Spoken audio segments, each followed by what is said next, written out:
Hi, నేను మీ రామ్. ఈరోజు జరిగిన టెస్ట్ మ్యాచ్ లోపల విచిత్రమైన మలుపులు. సో టెస్ట్ మ్యాచ్లో ఎంత మజా ఉంటుందో ఈరోజు మ్యాచ్ నిరూపించింది. మెల్బోర్న్ లోపల ఒకవైపు ఇండియా అంటే మనం నిద్రలేస్తూనే మనం నితీష్ కుమార్ రెడ్డి బ్యాటింగ్ చూద్దాం అనుకున్నాం. అందులో పడి నితీష్ కుమార్ రెడ్డి అవుట్ అయిపోయాడు. ఆ తర్వాత ఆస్ట్రేలియాకి ఒక విధంగా చూస్తే ఒక మంచి లీడ్ దొరికింది. బట్ నితీష్ కుమార్ రెడ్డి బ్యాటింగ్ వల్ల, అలాగే వాషింగ్టన్ సుందర్ చాలా చక్కని బ్యాటింగ్ వల్ల కనీసం ఈ మాత్రం మనం కాపాడుకోగలిగాం. అలాగే 116 మోర్ దాన్ 120 ఓవర్స్ ఆడాం. ఆ తర్వాత ఈరోజు ప్రారంభంతోనే మన బ్యాటింగ్ చూసాం. తర్వాత మన బౌలింగ్ అద్భుతంగా కొనసాగింది. 91 for 6. ఆస్ట్రేలియాని ఆల్మోస్ట్ ఆల్ అంటే తక్కువ 220, 250, 240 లీడ్లోనే మనం బ్యాటింగ్ చేయాల్సి వస్తుంది అనుకున్నాం. అందరూ కలలుగన్నాం. నేను కూడా అలానే అనుకున్నాను. కానీ 91 for 6 అలెక్స్ కేజ్ అవుట్ అయిన తర్వాత లబుషేన్ 148 రన్స్ మీద 7 వికెట్ రూపంలో వెనుదిరిగాడు. ఆ తర్వాత 156 మీద 8th వికెట్ పడిపోయింది మిచెల్ స్టార్క్ రూపంలో. ఆ తర్వాత ప్యాట్ కమిన్స్ 173 మీద, ఆ తర్వాత వికెట్ పడలేదు. 173 నుండి అంటే 55 రన్స్ పార్ట్నర్షిప్, చివరి వికెట్. అంటే ఇది అప్పటికి అంటే కొన్ని చాలా సునాయాసమైన క్యాచ్లు జారబెట్టారు, ముఖ్యంగా యశస్వి జైస్వాల్. అలాగే లాస్ట్ బౌండరీ ఈరోజు నాథర్లాండ్ బ్యాట్ నుంచి బుమ్రా బౌలింగ్ లోపల కొత్త బాల్ తీసుకున్నారు. ఒకవైపు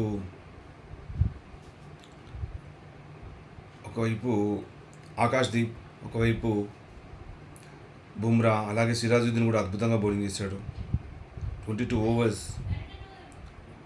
బుమ్రా విషయానికి వస్తే ఈరోజు దాదాపు 9 స్పెల్స్ వేశాడు, మోర్ దాన్ 9 స్పెల్స్ అనుకుంటా. 4 వికెట్ తీశాడు. ఎందుకంటే అతనికి ఎక్కువ బడలిక ఉండకూడదు, అంటే ఏమైనా ఇంజురీస్ ఏమైనా అయ్యే అవకాశం ఉంటుంది అనుకున్నారో ఏమో. బట్ అతను మోర్ దాన్ 9 స్పెల్స్ వేశాడు ఈరోజు, 24 ఓవర్స్ లోపల. అలాగే ఆకాశ్దీప్ కూడా అద్భుతంగా బౌలింగ్ చేశాడు. బట్ అతనికి లక్ కలిసి రాలేదు అనుకోవాలి. So Mohammed Siraj 22 overs 4 maidens 3 wickets. అలాగే జడేజా 1 వికెట్ తీశాడు. సుందర్ అలాగే నితీష్ కుమార్ రెడ్డి కూడా వికెట్లు ఏం తీయలేదు. సో ఆస్ట్రేలియా విషయానికి వస్తే స్టీవ్ స్మిత్ 13, లబుషేన్ 70. చాలా important, very important role. And Labuschagne మొదటి ఇన్నింగ్స్లో కూడా 72 చేశాడు, చాలా కీలకమైన ఇన్నింగ్స్. అలాగే ఈ టోర్నమెంట్ చూస్తుంటే మ్యాన్ ఆఫ్ ద సిరీస్ ఇప్పుడిప్పుడే అంటే అయిపోతుందా అంటే మ్యాన్ ఆఫ్ ద సిరీస్ ఇప్పుడే ప్రకటించవచ్చా అనుకోవచ్చు. సో నాకు సంబంధించి మ్యాన్ ఆఫ్ ద సిరీస్ అయితే ప్యాట్ కమిన్స్కి ఇస్తాను. ఒక్క బ్యాటింగ్ కాకుండా బౌలింగ్ కూడా చేస్తూ, అద్భుతంగా బౌలింగ్ చేస్తూ, చాలా ఎక్కువ ఓవర్లు బౌలింగ్ చేస్తూ, అల్లుపు సురుపు లేకుండా బౌలింగ్ చేస్తూ, అలాగే బ్యాటింగ్లో కూడా చాలా ఇతోధికంగా పరుగులు సాధిస్తున్నాడు.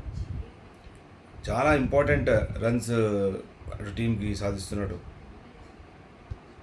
అటు ఒకవైపు బుమ్రా, ఒకవైపు ప్యాట్ కమిన్స్, ఇద్దరు కూడా వాళ్ళ టీంల కోసం చాలా అంకిత భావంతో ఫైటింగ్ చేస్తున్నారు.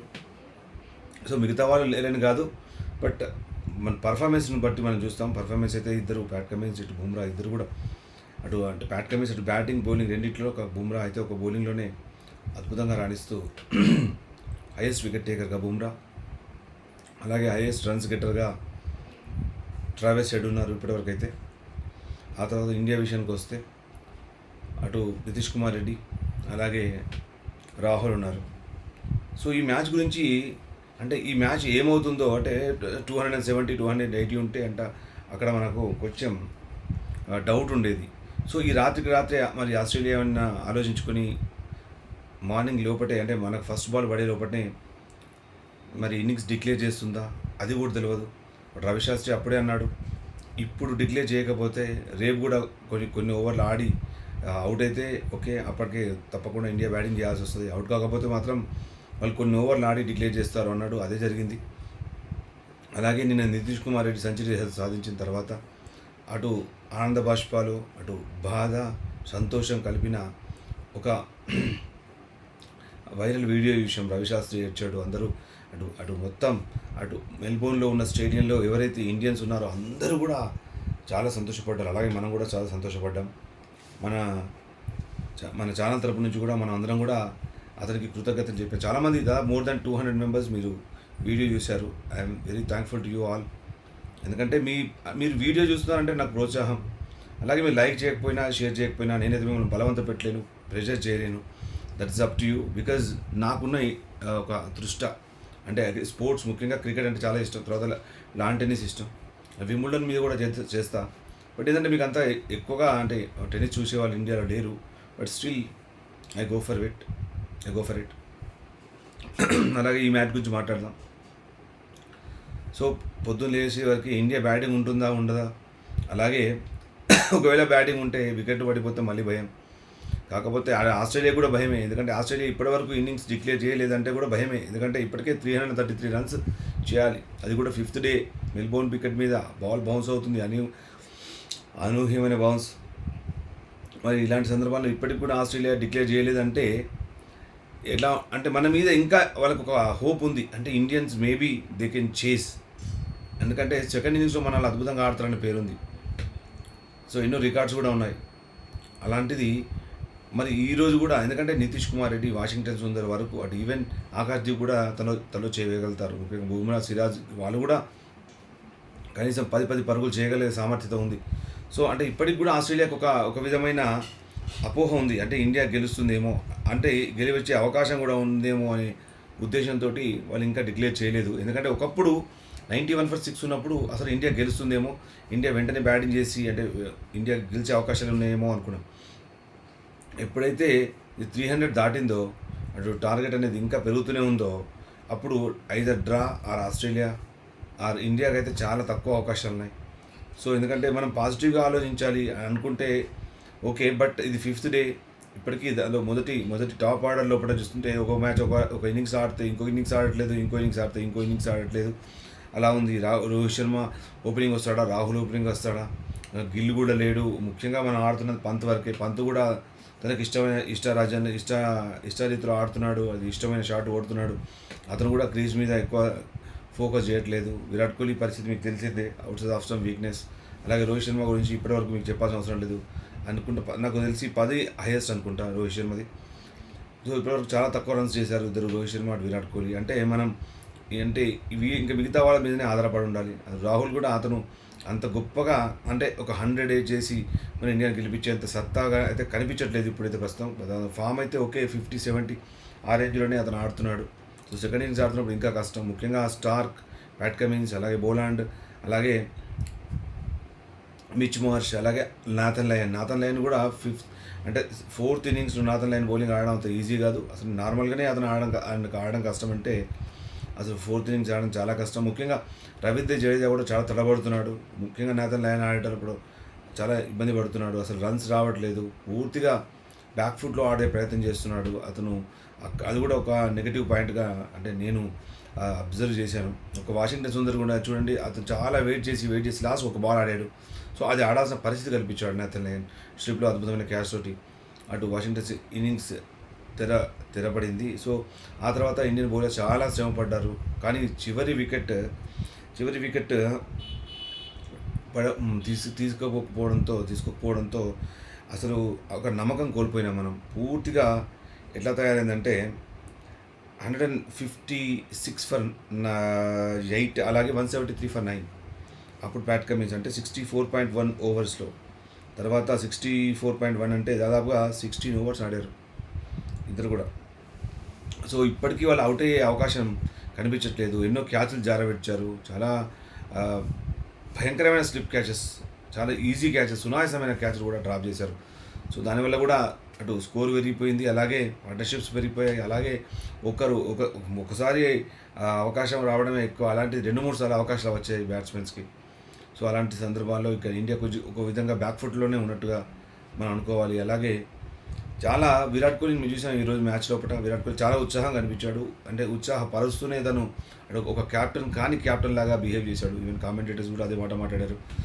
సో రేపు అయితే మనం పోరాడితే పోయేది ఏం లేదు, బానిస సంఖ్యలు తప్ప అని శ్రీశ్రీ అన్నట్టుగా మనం ఏం 370 కానీ, అది 380 కానీ, అటు 400 కానీ, అటు మరి ఒక T20 తరహాలోనే ఆడితే అది అతి అసాధ్యమేం కాదు అది. దాన్ని మరి అసాధ్యాన్ని సుసాధ్యం చేస్తారా? మరి ఆస్ట్రేలియా మరి ముందడుగు వేస్తుందా, ఇండియా ముందడుగు వేస్తుందా చూడాలి. ఎందుకంటే ఇక్కడ ఆల్రెడీ సౌత్ ఆఫ్రికా పాకిస్తాన్ మీద గెలిచి 2 వికెట్ల తేడాతో గెలిచి first team to qualify for WTC final. So ఇంకా వేరే డౌట్స్ ఏం లేవు. Either Australia or Sri Lanka or India, ఈ 3 జట్లలో ఎవరైనా మరి క్వాలిఫై అవుతారు చూడాలి. అంతేగాని ఇంకో జట్టు కూడా మన ఫైనల్ కోసం పోరాడుతున్నట్టుగా లేదు. ఎందుకంటే south Africa already reached. So మిగతా టీంలలో అటు ఇండియా, శ్రీలంక, ఆస్ట్రేలియా మధ్యనే ఇప్పుడు ఇంకొక ఫైనల్ బెర్త్ దోబుచ్చులాడుతోంది. సో ఇప్పుడు ఈ టెస్ట్తోని, అలాగే వచ్చే టెస్ట్తోని, సిడ్నీ టెస్ట్తోని అసలు ఆటోమేటికల్గా మనకు మ్యాక్సిమం ఎవరు ఫైనల్కి వెళ్తారని తెలుస్తుంది. సో నేను ఈరోజు అంటే వీడియో చేయొద్దా అనుకున్నాను. ఎందుకంటే వాడు తప్పకుండా చేయాలని అనుకున్నాను, కానీ నాకు చేయాలనిపించలేదు. ఎందుకంటే ఈరోజు ఆడిన లాస్ట్ 1 అవర్ అంటే ఎవరైతే బౌలాండ్ అటు నాథన్ లయన్ కంటిన్యూస్గా అటు వికెట్ల మీద ఉంటూ అసలు చాలా విసిగిచ్చారు బౌలర్స్ని. చాలా బౌలర్స్కి ఒక నమ్మకం కోల్పోయేటట్టు చేశారు. అంటే ఎప్పుడైతే వాషింగ్టన్ సుందర్ అటు నితీష్ కుమార్ రెడ్డి ఆస్ట్రేలియన్ ఏదైతే ఎదుర్కొన్నారో, సో ఇక్కడ బౌలాండ్ నాథన్ లయన్ కూడా అదే విధంగా ఎదుర్కొన్నారు. సో వాళ్ళ ఈ విధమైన ఆట తీరుతో ఇండియాలో కూడా అందరికీ నమ్మకం కోల్పోయినారు. 91 for 6 ఎక్కడ, 228 for 9 ఎక్కడ, అసలు ఏమైనా తేడా ఉంది? ఎవరైనా చూసిన వాళ్ళు, ఎవరైనా మ్యాచ్ అక్కడ 6 వికెట్స్ వరకు చూసిన తర్వాత వాళ్ళు ఏమనుకుంటారు, 120 140 కొట్టుంటారు, అలా అంతే అని అనుకుంటారు. సో దాన్నంతా కూడా అటు కంప్లీట్గా తిరిగిపోయింది, అంటే తిరగబడింది పూర్తిగా. ఆస్ట్రేలియా చాలా చక్కగా ఎదురుదాడి చేశారు. అసలు ఎదురుదాడి అనాలి. అండ్ టెస్ట్లో ఉన్న ఈ మజాని చాలా ఎంజాయ్ చేశాం మనం అందరం కూడా. సో ఈరోజు అంటే వాళ్ళు ఆడుతున్న తీరు కూడా అంటే ప్రతి ఒక్కరిలో కూడా ఒక ఆలోచన రేకెత్తిచ్చింది. ఎందుకంటే టెస్ట్ మ్యాచ్లో ఉన్న మజా ఈ మెల్బోర్న్ టెస్ట్లో అందరికీ పంచింది. అటు ఒక విధంగా ఫస్ట్ నితీష్ కుమార్, వాషింగ్టన్ సుందర్ పోరాటం, అలాగే ఇక్కడ నాథన్ లయన్ అండ్ బౌలాండ్ పోరాటం, అలాగే ఆన్ సైడ్ జరుగుతూ ఆఫ్ స్టంప్ మీదుగా అద్భుతమైన షాట్ అండ్ ప్యాట్ కమిన్స్ కూడా చాలా కష్టపడ్డాడు. సరే పరుగులు ఎలా సాధించాలి, అంటే క్రికెట్ అంటే ఏంటి ఆ మజా, టెస్ట్ మ్యాచ్ అంటే ఏంటి మజా అనేది వీళ్ళందరూ కూడా చూపించారు. So thanks to all. And మరొక మంచి వీడియోతో మీ ముందు ఉంటాను. And all the best to Australia and India. చూద్దాం రేపు ఏమవుతుందో, ఫైనల్ డే ఏ విధంగా ఫిక్స్ అవుతుందో అనేది మనం మాత్రం ప్లాన్ చేయలేం. But we have to enjoy the cricket అంతే. అలా ఎంజాయ్ చేస్తూనే మనకు కొంచెం బాగుంటుంది. సో చూద్దాం, ఏ విధంగా చెప్పలేము, ఏదైనా జరగవచ్చు. అటు ఆస్ట్రేలియాకి అవకాశాలు, ఇండియాకు కూడా అవకాశాలు ఉన్నాయి. సో చూద్దాం. ఇంకా వర్షం పడే అవకాశం అయితే అక్కడ లేదు మెల్బోర్న్లో. సో చూద్దాం, మరి పరుగుల వర్షమా, సో వికెట్ల వర్షమా చూడాలి. Thanks for watching your favourite talk show, Ram Prasad talk show.